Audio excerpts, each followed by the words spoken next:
Welcome to Weekend Project. I'm Laura Lynn of the Mama Pop Quilt Shop, and we're very happy to see you here today.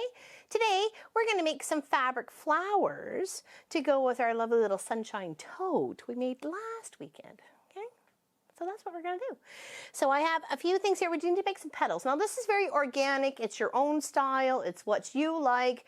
It makes it original to you, right? So there's no real pattern, only what you're going to do, right?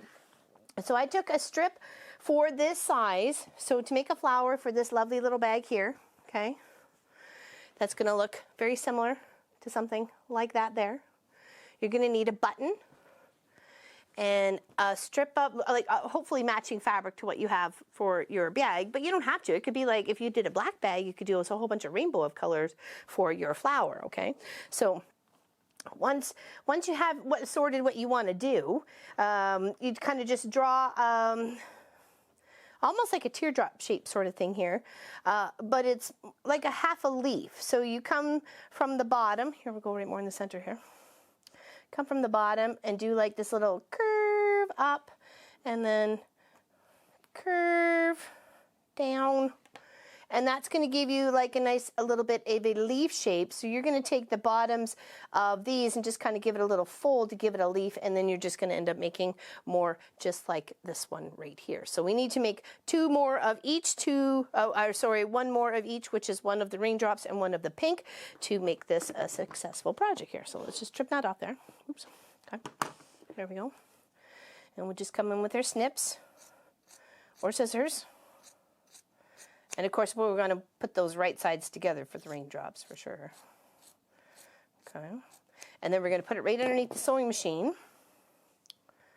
And we're just going to give it a 1/4 inch seam allowance and go all the way around. And then we're going to come and clip that little tip off and a little bit of the side bits, just to make sure when we go and turn it right side out, we get it like a half decent sort of point, okay, to our flower. And of course, this is just solid, so we'll just go with that. All right, so here.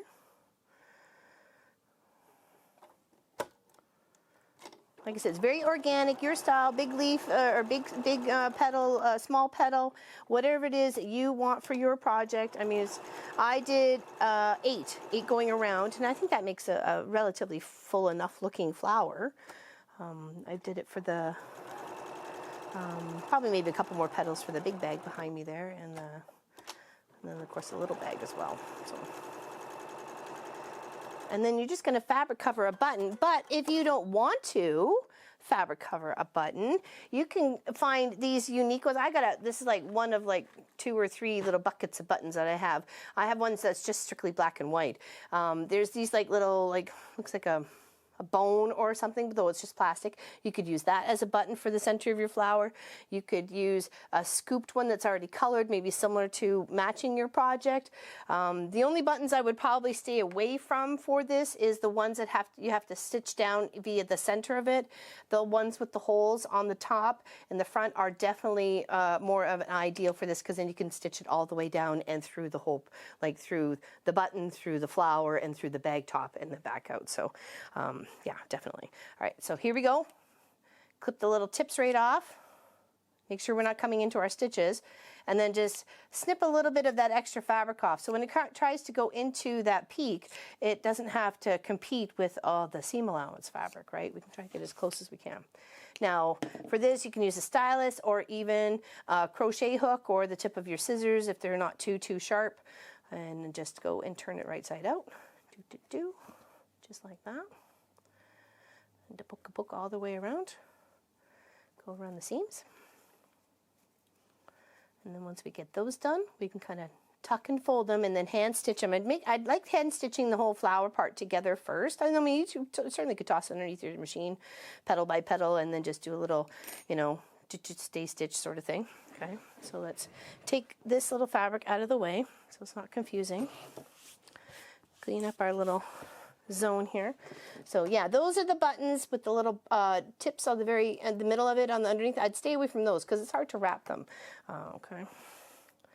And then from here, we have the one with the raindrops fabric first. So I just kind of let it tuck it either left over right or right over left, whatever seems to go with the way of your flower. You know, you can do some way and some the other. The flower grows in many different directions.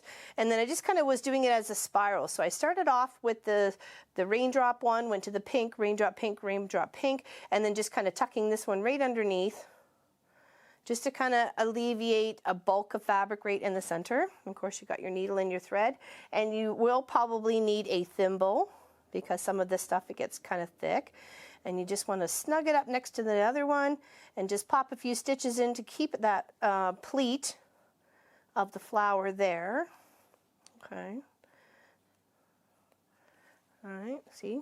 And then the next, we're going to fold left over right, right over left, whatever you like, just a little bit, just to kind of give it that little feel. You can also, if you wanted it to be center, you could do it that way. I think that looks more like an ear for some particular reason. I like it if it just kind of lays one side over and the other. It seems to look like a flower to me. All right, and we're going to pop this one right here, the pink one right in between, and organize this side one, because since it's only got a couple of stitches in it, we can kind of make it snug together so it does form a beautiful flower. All right, so we're going to go through here. Oops. Yeah, sometimes you hook a petal, but that's okay. Just be careful where you're stitching. Try not to pull too hard and make sure you're guiding your thread. Okay. Just a few stitches in there just to hold it all together until you get placed of where you want it on your bag. Oops. Okay, tip there. All right, so we'll put that there. So now when we're going to go to cover our button, I chose this nice big black button here. And of course I have the raindrop and the pink. I kind of like the raindrop. So what I did is I just traced around the button, giving a nice good, I don't know, even almost a ½ an inch sort of thing all the way around. Because when I go and do a little base stitch around the outside edge, we'll just finish this off here so you can see what I'm doing. I like the raindrop for the center button for this bag. Just do it, little tiny base stitch all the way around because you want it secure. Okay. Oop, come on, you. We'll get it. Trust me, we'll get it.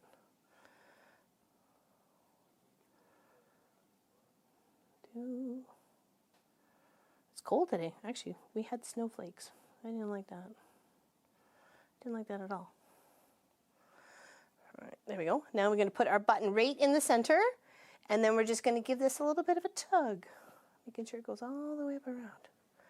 Just gentle, gentle. And then shift our button more into the center so the fabric is equally distributed around the outside edge.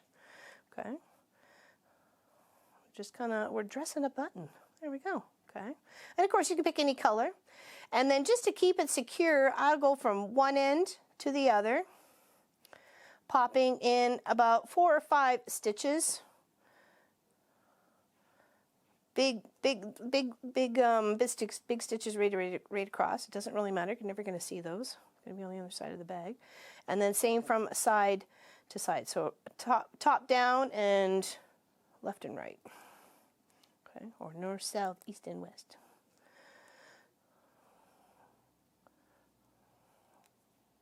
Okay, there we go. See, nice and snug. And then here, we'll tie this one off because this one's already going here for that one. But you could probably still use the same thread if you had to. Get more of a fabric there. There we go. All right, there. Put a little knot. Tuck it under. And snip. Okay, there we go. Put that over there. Very nice. Now we'll take this one here. And we'll come up through the middle. Try and go through one of our little holes because we got a few to choose from here. Should be 4 to choose from. Try and place that in where we want it. Try and go through the zigzag, like how you have it's got the four holes. Try and go through the zigzag. Sometimes you're only going to have a button that's got 2. My other bag here only had a button that had two little holes in it. So there we go, just like that, just to hold it. And then you're going to find out where you want it on your bag. So I've already done one handle of the pink. Okay. And I'll show you how I do that really quickly here, but the main point was just to show you how I do a flower.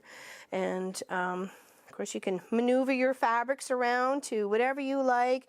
Place it where it's going to pop the most. Because I did the raindrop of the fabric for the center, I kind of want to make sure it's a little bit more on the pink side. So there we go, through here, and down through the bottom, holding that there. And of course, we're going to try and take as little real estate as possible. We still want to make sure we're getting fabric and we're getting the adhesive or the binding or the stabilizer in between. Okay, and we're going to try and come up one of the other holes, or if it happens to come up from one of the first holes, that's okay too. Just try and get a few stitches on each side, okay, to hold that in place. All right, so you can do that a few times. And then for this handle, very simple and easy, of course, reusing some of the batting that we have here. I went and took a 4-inch strip of fabric, and I have, oh no, what did I do with it? Don't tell me it fell.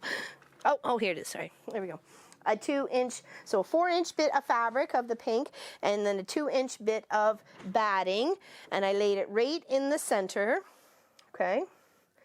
And I folded one raw edge to the center, one raw edge to the center, pinched those two folded edges together and gave it a pin, and then just sewed all the way down.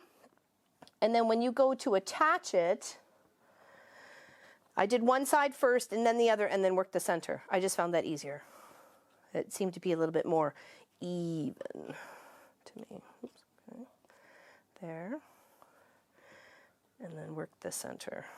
Here, here, and then pin. And then of course work the other two sides. Because by that time it's easier. It's almost like preset between you're doing the ends and the middle, right? You're almost like giving it a physical, this is a memory right now, we're going to go this way, right? So perfect. And then you're just going to sew down one side. You don't have to sew down on the other side, but I think it gives a nice little decorative look to it, that's for sure. And of course security to the handle, right? So, and that's it. And then you just do a little flip. Place it where you want it on your bag and then stitch it down. I went down here, followed the stitch line, and then back up here, following both lines that I stitched down on the side so it didn't take away from the eye at all. And then you got yourself an awesome, cute little tote that you made for yourself, made for somebody special. I was laying out some of the flower, actually I think it was a flower for this small cute little one right here, and Pop said, oh, are you making a dragonfly? And it's just because of the way I had 5 of the petals laid, it looked like a dragonfly with a butterfly, with the button on it. So, you know, think about it. You could do so many different things. You can make a butterfly, make a dragonfly, make a flower, make something that you want to accent your little bag with, right? So, yeah, there we go. So those are for a customer. I'm waiting for the handles for those because they're leather. She wants leather handles. So, but yeah, that's our fun little project for this weekend. So thank you very much for joining me. Thank you for spending your time and sharing it with me. I greatly appreciate it. Big hugs to you, and we'll see you on the live stream Saturday at 1 p.m. where we're going to work on a really big flower, a really big one, a huge one, because we can. We have a ruler. It's a big Dresden ruler. Where is it? Here it is. The biggest flower you've ever seen. Actually, I did a project for a customer, and I've had a couple of requests on how I did it. So we're going to do a big center flower. All right? Big. Take care. Thanks, everybody. Big hugs.